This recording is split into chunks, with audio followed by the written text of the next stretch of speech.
आज जो टॉपिक मैं आप लोग के साथ डिस्कस करने वाला हूं वो होगा आईटीआर वेरिफिकेशन से रिलेटेड कि सर आईटीआर वेरिफिकेशन क्या होता है और कितने दिनों में करना होता है। अगर हमने अपनी आईटीआर को सर वेरीफाई नहीं किया है तो क्या होगा, हमने अगर अपनी आईटीआर को वेरीफाई नहीं किए हैं तो क्या होगा।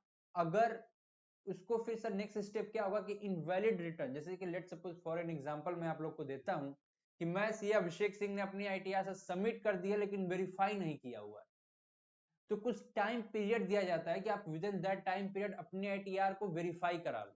वेरीफाई कैसे कराते हैं वो सारी चीजें मैं आप लोग को बताऊंगा। अगर आपने अपने आईटीआर को वेरीफाई नहीं कराया है तो कौन से स्टेप्स को फॉलो करके उस आईटीआर को वेरीफाई कराना, तो सारी चीजें हम इस वीडियो में आप लोग के साथ डिस्कस करूंगा।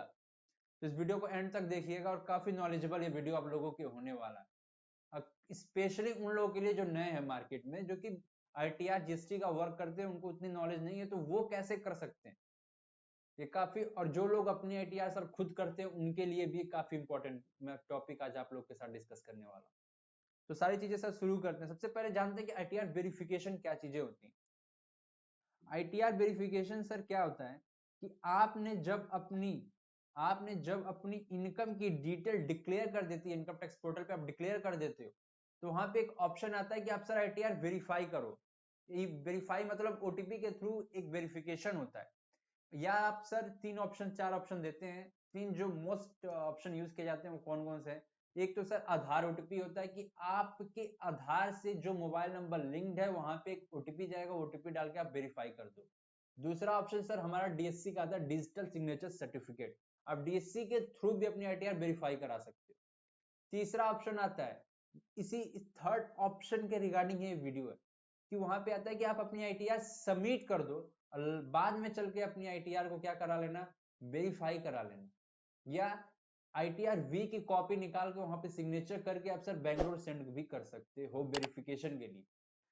तो जितने भी लोग अपनी आईटीआर को सबमिट कर देते हैं और वेरीफाई नहीं कराते, आईटीआर सर हमने सबमिट कर दिया वेरीफाई नहीं करा पाया, क्या होता है कि लास्ट टाइम में जब ड्यू डेट आती है हमारे पास आ जाती है तो पोर्टल भी थोड़ा अच्छे से वर्क नहीं करता है और इसके लिए भी सर ओटीपी लेना काफी मुश्किल हो जाता है।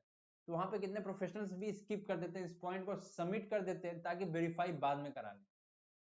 बात समझ रहे हैं आप। तो जब सर बाद में आती है तो कितने लोग के माइंडों से बातें स्किप हो जाती है, भूल भी जाते हैं कि सर कितने लोगों का वेरिफिकेशन पेंडिंग है या कितने लोगों को छूट गया। अब सर छूट गया तो क्या होगा, अब छूट गया तो आपकी रिटर्न, इनकम टैक्स की जो रिटर्न है वही पूरा का पूरा इनवैलिड है।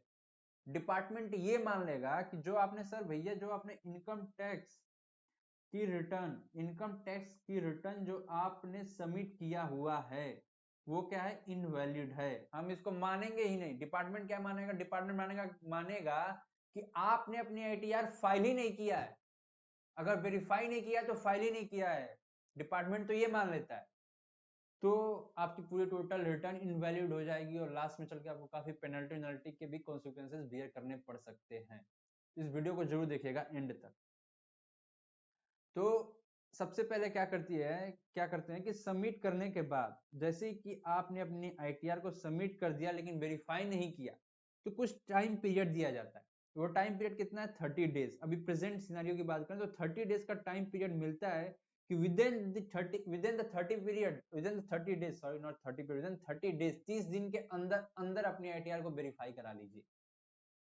लेकिन वहीं पे एक दूसरा इसके ड्रॉबैक्स क्या है कि कितने लोग के माइंड से बातें स्किप हो जाती हैं, कितने प्रोफेशनल्स के माइंड से, इतने क्लाइंट्स होते हैं कि सबका डेटा मतलब सबके अब रिकॉर्ड में रखना कि यार किसका वेरिफिकेशन हो रहा है किसका नहीं, तो स्किप हो जाती है। काफी बड़ी मिस्टेक तो नहीं है, कैजुअल से मिस्टेक्स हैं लेकिन ये हो जाती है सर, हमसे भी होती है और काफी लोगों से होती है। तो उस केस में कैसे इनवैलिड रिटर्न को वैलिड रिटर्न में कन्वर्ट किया जाए, कौन से स्टेप्स को फॉलो किया जाए, ये वीडियो इसी टॉपिक के ऊपर। तो how to e verify your return after 30 days. 30 days over expire होने के बाद वहां पे जो ई वेरिफिकेशन का ऑप्शन होता है इनकम टैक्स के पोर्टल पे वो डिसेबल हो जाता है, आप ई वेरीफाई कर ही नहीं पाओगे।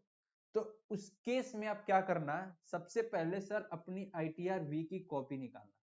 क्या करना, सबसे पहले अपनी आईटीआर वी की कॉपी निकालना, उस पे नीचे एक साइन का ऑप्शन आएगा, वहां पे अपना भैया साइन कर देना और उसको बैंगलोर भेज देना। ठीक है, सॉफ्ट सॉफ्ट कॉपी नहीं, इसकी हार्ड कॉपी, यहाँ पे मिस्टेक है, यहाँ पे लिख लीजिएगा, हार्ड कॉपी निकालना, सिग्नेचर करना और फॉर वेरिफिकेशन बेंगलोर आप क्या करना, सेंड कर देना। तो वहां से स्टेप 2 क्या होगा कि ईमेल पे वेरिफिकेशन आएगा। ये वीडियो पूरा छोटा सा है लेकिन पीछे का बैकग्राउंड समझना, तभी आपको ये सारी चीजें स्टेप समझ में आएगी, वो समझाना ज्यादा इंपॉर्टेंट है। तो सेकेंड स्टेप क्या होगा सर कि एक ईमेल आएगा। ईमेल क्या आएगा कि आपकी जो आईटीआर वी रिसीव्ड हुआ है वेरिफिकेशन का, वो आफ्टर ड्यू डेट हुआ है। मतलब जो 30 दिन का टाइम पीरियड डिपार्टमेंट ने आपको दे रखा था, आपने उस 30 दिन के एक्सपायर होने के बाद ये वेरिफिकेशन के लिए सर सेंड कर रखा है, तो हम नहीं करेंगे इसको। क्या है, आफ्टर ड्यू डेट। जैसे ही ये ईमेल आपको रिसीव होता है ईमेल पे, वहीं पे कंडोनेशन रिक्वेस्ट आप डाल सकते हो। यही है सबसे इंपॉर्टेंट, कंडोनेशन रिक्वेस्ट आप डाल सकते हो इनकम टैक्स के पोर्टल पे, और इस स्टेप को फॉलो करते ही आपकी रिटर्न वैलिड में मान लिया, मतलब कंडोनेशन रिक्वेस्ट करोगे मैक्सिमम वहां से अप्रूवल डिपार्टमेंट से आ जाता है। मैंने तो सर ऐसे ही किया था, प्रैक्टिकल मेरा एकदम प्रेजेंट का है कि मैंने ऐसे कर रखा है, तभी मैं आपको ये सारी चीजें आप लोगों से शेयर कर पा रहा हूँ। तो कोऑर्डिनेशन रिक्वेस्ट जब आप डालोगे तो वहां पे ये कोऑर्डिनेशन रिक्वेस्ट का ऑप्शन कहाँ पे मिलेगा, इनकम टैक्स के पोर्टल पे लॉगिन करने के बाद आपको एक ऑप्शन का टैब दिखेगा, इसको क्लिक करेंगे तो वहां पे सर्विसेज में आप जाओगे, तो सर्विसेज में यहाँ पे लास्ट में कोऑर्डिनेशन रिक्वेस्ट का एक कॉलम आपको इनेबल होना दिखेगा। वहां पे सिंपल से अपनी जो भी रीजंस है, जिन रीजंस की वजह से आपने सर, चाहे आपको नहीं पता था कि वेरिफिकेशन करना चाहिए, चाहे आप उतने पढ़े लिखे नहीं है, चाहे आपकी मेडिकल कुछ इशू हो रखे हैं, जो भी रीजंस है आप रीजंस को वहां पे ट्रू एंड करेक्ट आप वहां पे बताओगे कि सर ये रीजन है। डिपार्टमेंट उसको देखेगी, समझेगी, और मैक्सिमम केस में वो सर रिक्वेस्ट को एक्सेप्ट कर लेती है, और जैसे ही आपके पास वो रिक्वेस्ट एक्सेप्ट होता है तो आपकी रिटर्न वैलिड में कन्वर्ट हो जाता है। तो ये तो था सर पूरा हमारा ये कोऑर्डिनेशन वाला। कोऑर्डिनेशन रिक्वेस्ट डालने के बाद आप अपनी आईटीआर वेरीफाई करा लोगे, ठीक है। तो जितने लोगों की क्वेरी थी सर कि 30 दिन एक्सपायर हो चुके हैं, कैसे अपनी आईटीआर को वेरीफाई किया जाए, कैसे वेरीफाई होगा, होगा कि नहीं होगा, तो ये स्टेप से 3 स्टेप से बेसिकली सबसे पहले बेंगलोर उसकी हार्ड कॉपी भेज दीजिए, वहां से ईमेल कंफर्मेशन आ जाए, कंफर्मेशन आते ही आपको कोऑर्डिनेशन रिक्वेस्ट डाल देना है, और वो रिक्वेस्ट एक्सेप्ट कर ली जाती है मैक्सिमम केसेस में, तो आपकी रिटर्न ई वेरीफाई हो जाएगी और वैलिड हो जाएगी। तो thank you so much for watching this video. ऐसे अपडेट्स जानने के लिए इस चैनल को जरूर फॉलो करिएगा। Thank you so much.